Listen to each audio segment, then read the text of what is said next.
The General Assembly on Sustainable Development and Climate Change, Practical Solutions in the Energy-Water Nexus. I wish to extend a warm welcome to all of you. This thematic debate will examine and discuss the challenges and opportunities in managing the water-energy nexus to enhance sustainable development and meet the challenge of climate change.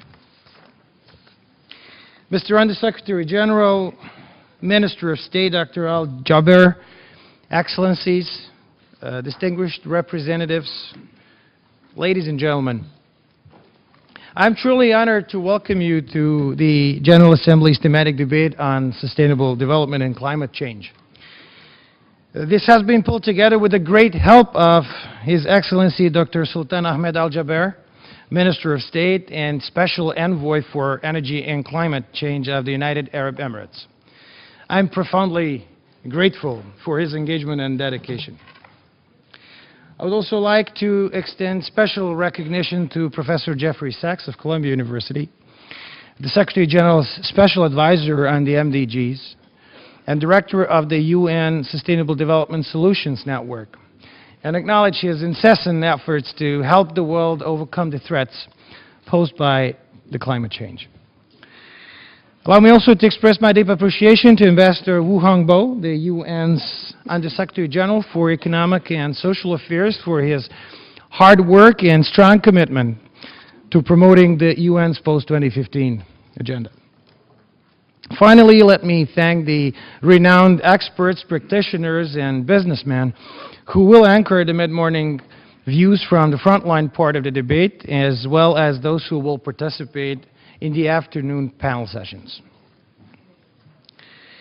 Excellencies, last June in Rio de Janeiro, world leaders endorsed the historic The Future We Want document, which established the framing principles of the post-2015 agenda.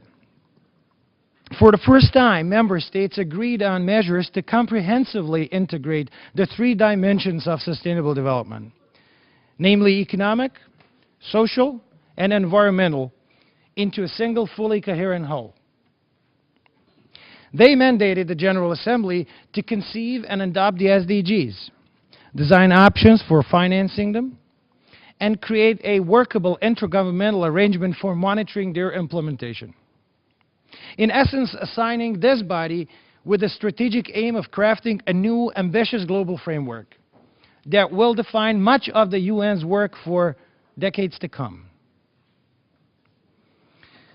The Rio +20 document also tasked the General Assembly to, quote, further integrate sustainable development as a key element of the overarching framework of the United Nations activities, and adequately address sustainable development in its agenda setting, including through periodic high-level meetings such as this thematic debate.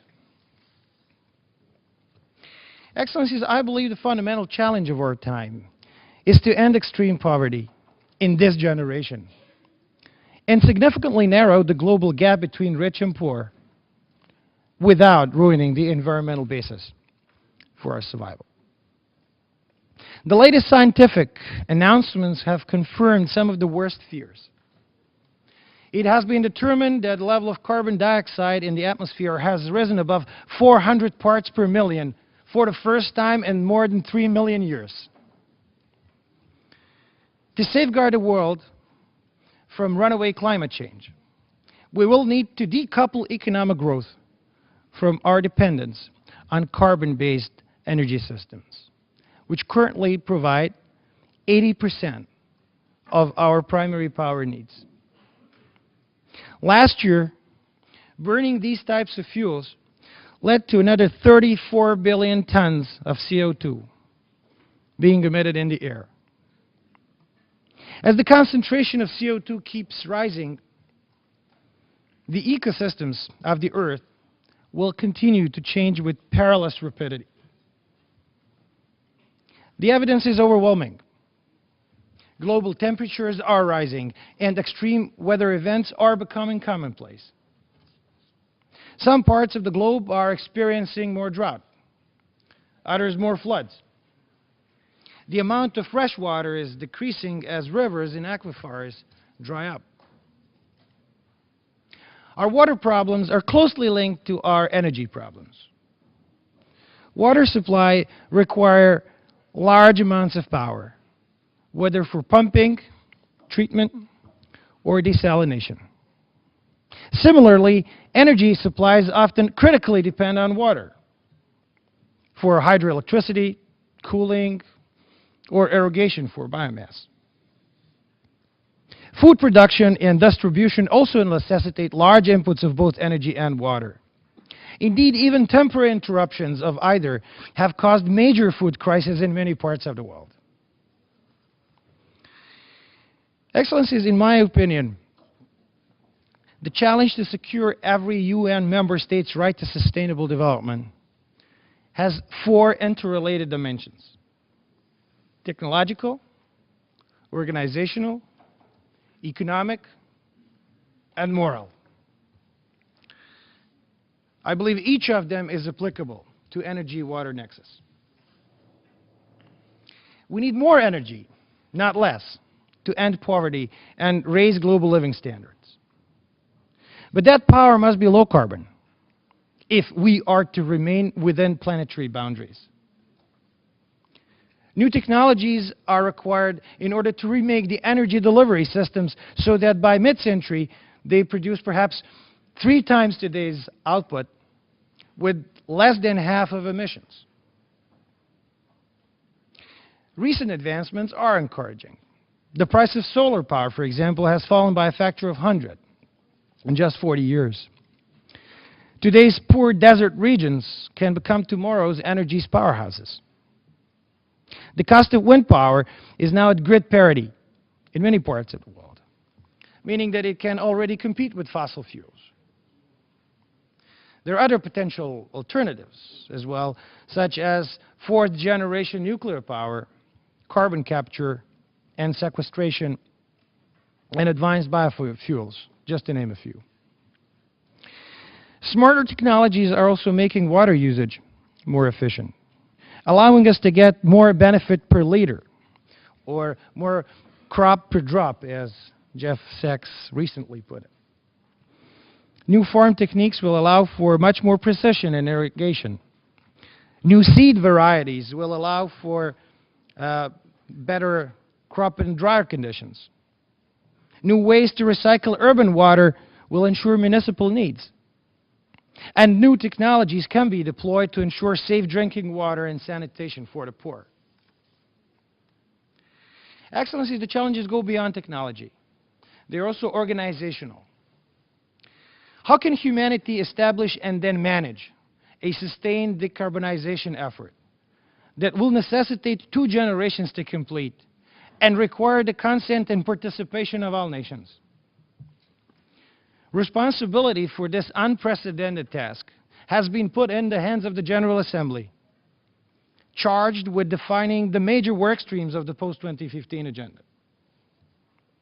These include, most notably, the Open Working Group on SDGs and the intergovernmental process to propose options for an effective sustainable development financing strategy. The third dimension of the challenge is economic. We must have better functioning energy markets if we'd like to benefit from the dynamism and innovation of the private sector. Similarly, we must give proper incentives to rationalize water use while protecting the poor. At present, our markets, unfortunately, do not function well enough in this regard. The competition of high carbon and low carbon energy is not yet balanced because fossil fuel prices do not include the social costs of climate change. With right market incentives, however, the shift to low carbon energy systems may become both faster and deeper. Ladies and gentlemen, the final dimension of this challenge is a moral one.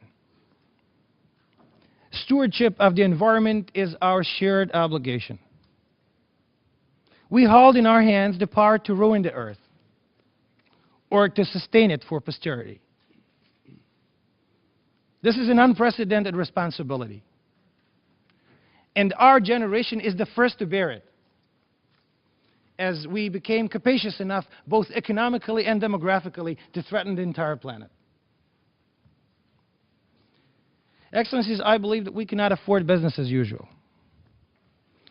For growth along the current path will lead us to catastrophe and not riches. We need to embrace the path to sustainability, crafting a new global partnership in which no nation is left behind and no country opts out. This calls for a new direction and new strategies. I believe this debate can be an important step in moving us closer to the post-2015 starting line by directing our attention to the innovative science, cutting-edge technologies, and new business models related to the energy-water nexus. Today, the General Assembly will have the opportunity to benefit from the wisdom of some of the world's leading experts in the field. We hope that their insights will help us make more informed choices in the critical years ahead. For the extent of the damage we are causing is fast approaching the point of no return. I think that we have the tools to save the planet from human-induced environmental devastation. What we lack, however, is a fundamental and comprehensive commitment to use them in coherent ways, as well as a full appreciation of how little time we have left before it gets too late. The stark truth is that we face an existential challenge like never before, and that we are simply not doing enough to address it. I thank you for your attention.